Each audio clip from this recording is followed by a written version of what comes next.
नमस्कार विद्यार्थियों, आशा करता हूँ आप सभी स्वस्थ होंगे, सुरक्षित होंगे। मैं doctor Mahendra Thori, assistant professor department of sociology, government Dungar college Bikaner. आप सभी का डूंगर कॉलेज और डिपार्टमेंट ऑफ सोशियोलॉजी द्वारा एडमिनिस्टर्ड इस यूट्यूब चैनल पर स्वागत करता हूँ। दोस्तों, कोविड महामारी के कारण क्लासरूम टीचिंग और लर्निंग अभी सस्पेंडेड है। अब चूँकि आप सभी को अगली कक्षा में प्रमोट भी कर दिया गया है और नया एकेडमिक सेशन भी शुरू हो चुका है, इसलिए ज़रूरी है कि आप सभी की स्टडीज़ बाधित ना हो। और भले ही ऑफलाइन या क्लासरूम टीचिंग और लर्निंग अभी नहीं हो पा रही है, पर ऑनलाइन क्लासेस का विकल्प तकनीक ने हमें दे दिया है। और इसीलिए मैं आप सभी से उम्मीद करता हूं कि आप विभाग द्वारा संचालित यूट्यूब चैनल पर अलग अलग फैकल्टी मेंबर्स द्वारा जो video tutorials, video lectures upload किए जा रहे हैं, उनका पूरा लाभ उठाएंगे। दोस्तों, एमए फाइनल के विद्यार्थियों के लिए जो पेपर सेकंड है, जिसका नाम सोशल थिंकर्स है, उसकी 5 यूनिट्स के लिए वीडियो लेक्चर्स में अपलोड करूंगा। तो सबसे पहले वो कहते हैं फर्स्ट थिंग्स फर्स्ट, उसको माने तो सबसे पहले हमें यह देखना होगा कि महाराजा गंगा सिंह विश्वविद्यालय ने आपके जो द्वितीय प्रश्न पत्र है सोशल थिंकर्स, उसके पाठ्यक्रम में हमें किन किन चीज़ों को पढ़ना है। साथ ही मैं आपको कुछ पाठ्य पुस्तकों के नाम भी बताऊंगा, जिनका उपयोग अगर आप करते हैं इन वीडियो लेक्चर्स के अलावा, तो ये मेरा पर्सनल कन्विक्शन है कि आपकी प्रिपरेशन एकदम एग्ज़ाम ओरिएंटेड और फोकस्ड हो जाएगी। तो दोस्तों, आप स्क्रीन पे देख पा रहे हैं sociology MA final paper second, जिसका नाम है सोशल थिंकर्स। इसमें 5 यूनिट्स आपके हैं। जो पहली यूनिट है, उसमें जिस सोशल थिंकर या सोशियोलॉजिकल थिंकर की हमें स्टडी करनी है, उनका नाम है कार्ल हेनरिक मार्क्स। जिन्होंने जो सिद्धांत दिए, उन्हें मार्क्सवाद के नाम से जाना जाता है। नेक्स्ट यूनिट में हमें एमिल डर्कहाइम के बारे में पढ़ना है, जिन्हें समाजशास्त्र का बौद्धिक देवता भी कहा जाता है। इसके बाद जो तीसरी यूनिट है, उसमें मैक्स वेबर के बारे में हमें स्टडी करनी है। मैक्स वेबर अपने आप में 19वीं शताब्दी के एक महानतम समाज वैज्ञानिक माने गए हैं। अब जो नेक्स्ट यूनिट है, उसमें हमारे 2 थिंकर्स हमें कवर करने हैं। एक है ऑगस्ट कॉन्त और दूसरे हैं हर्बर्ट स्पेंसर। ये दोनों ही फाउंडिंग फादर्स ऑफ सोशियोलॉजी माने गए हैं। और कुल मिला के देखें तो ये जो पहले 5 जो थिंकर हैं आपके 4 यूनिट्स में, Karl Marx, Emile Durkheim, Max Weber, Auguste Comte और हर्बर्ट स्पेंसर, ये क्लासिकल सोशियोलॉजिस्ट कहलाते हैं, क्लासिकल सोशियोलॉजिकल थिंकर्स कहलाते हैं, या फाउंडिंग फादर्स ऑफ सोशियोलॉजी भी इन्हें कहा जाता है। अब ये जो 4 यूनिट्स हैं, इसमें मेनली हमें वेस्टर्न जो सोशियोलॉजिकल थिंकर्स है, उनके आइडियाज़ को पढ़ना है। और जो लास्ट यूनिट है, 5वीं यूनिट, इसमें हमें 3 इंडियन सोशियोलॉजिस्ट के बारे में पढ़ना है। ये 3 इंडियन सोशियोलॉजिस्ट हैं, जीएस घुरे, गोविंद सदाशिव घुरे, राधा कमल मुखर्जी और ध्रुवजी प्रसाद मुखर्जी, जिन्हें पॉपुलरली डीपी भी कहा जाता है, डीपी मुखर्जी। ये इंडियन मार्क्सिस्ट हैं, मार्क्सवादी विचारक हैं।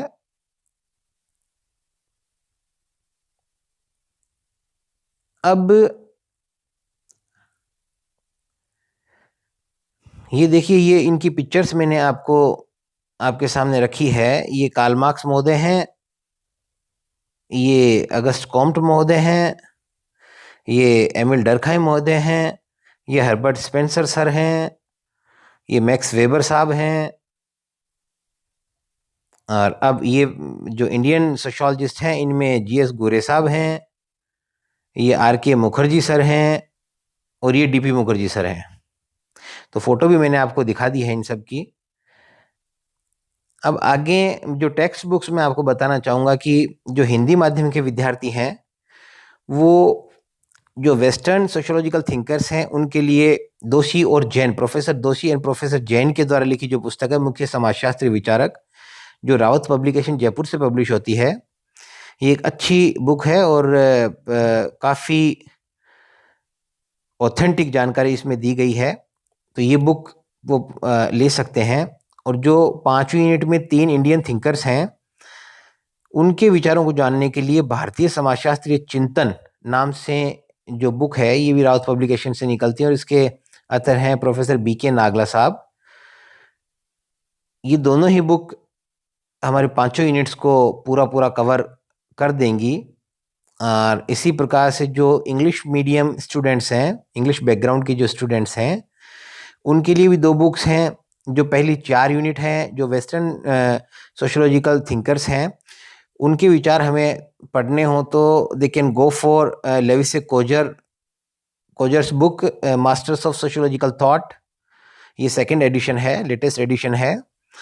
और जो 5वीं यूनिट है इंडियन सोशियोलॉजिकल थॉट, उसके लिए प्रोफेसर बीके नागला साहब की ही इंग्लिश मीडियम में लिखी हुई बुक अवेलेबल है।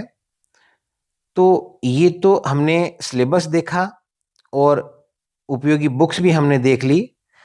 अब हम चर्चा करेंगे कि हमारा जो एक एजेंडा है या एक तरह से एक फ्रेमवर्क जो रहेगा जिसमें हम कुल मिला के आपके 5 और 3 8 आपके ये थिंकर्स हैं, 5 वेस्टर्न सोशियोलॉजिस्ट हैं और 3 आपके इंडियन सोशियोलॉजिस्ट हैं। इनके विचारों को पढ़ने में हम एक सिमिलरिटी या सिमिलर पैटर्न या यूनिफॉर्म पैटर्न को अडॉप्ट करेंगे।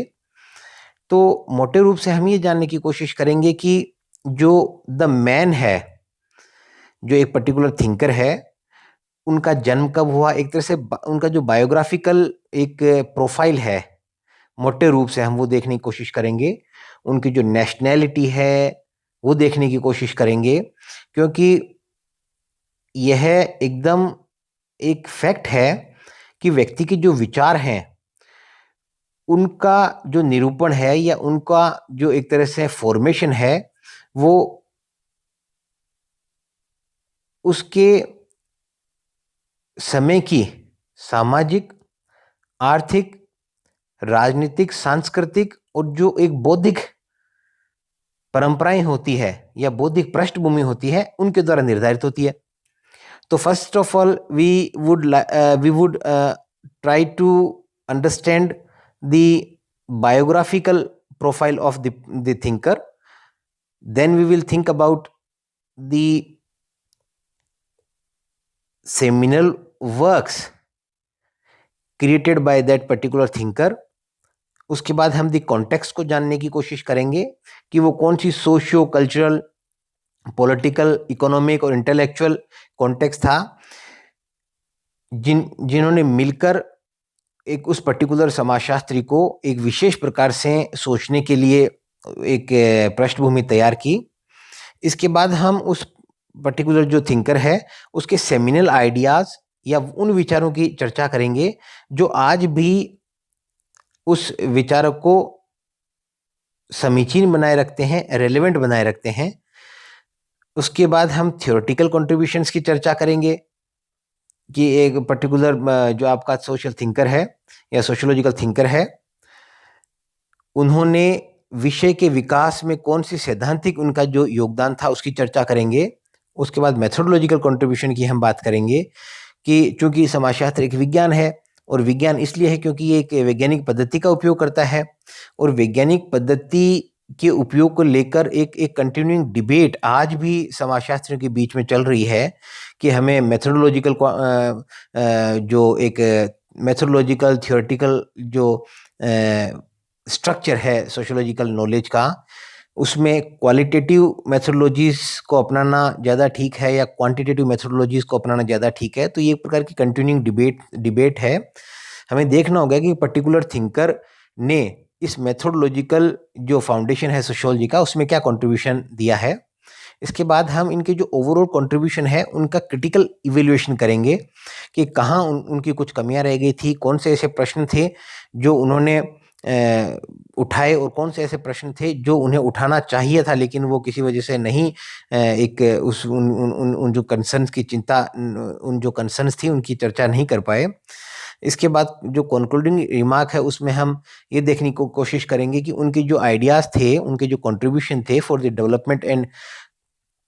डेवलपमेंट ऑफ सोशियोलॉजी, उनकी आज जो कंटिन्यूइंग रेलेवेंस वो आज भी किस प्रकार से प्रासंगिक है, और आगे आने वाली जो सोशियोलॉजिस्ट की जनरेशन्स हैं उनको उनके एक तरह से किस प्रकार से उनके आइडियाज ने प्रभावित किया। तो ये अपना एक सिलेबस है, बुक्स मैंने आपको बताई है, और एक ओवरऑल फ्रेमवर्क और ओवरऑल जो एक स्ट्रक्चर रहेगी अपनी स्टडीज की, यूनिफॉर्म स्ट्रक्चर रहेगी, उसके बारे में हमने चर्चा की है। उम्मीद करता हूँ अब आप सभी एक तरह से रेगुलरली इन जो वीडियो लेक्चर्स हैं इनका लाभ उठाएंगे। बुक्स भी आप पढ़ते रहेंगे, नोट्स बनाएंगे आप। तो I wish you all the luck. Thank you so much. See you soon in the next video lecture.